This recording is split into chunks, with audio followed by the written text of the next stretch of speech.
Razorpay Current Account is marketed as a business banking solution designed for startups and businesses, offering digital banking features, payment integration, and easier money management. But the real question is, should you use it before watching this? Now, to be fair, Razorpay is a well-known fintech platform, and many businesses use its payment services. What it does well: built for online businesses. Payment collection and banking features are designed to work together. Digital-first experience.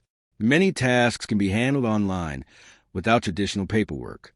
Where the hype falls apart: it is not perfect for every business. This is the biggest issue.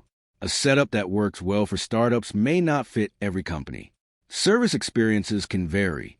Different users report different experiences depending on account needs and support situations. Feature availability can change. Some tools or benefits may differ depending on eligibility and business type. So, should you use Razorpay Current Account? Short answer: maybe, depending on your business. If you're running an online-focused business and want integrated tools, it may be useful. But if you're expecting a perfect replacement for every banking need, expectations may be too high. Thanks for watching. Don't forget to like and subscribe for more videos.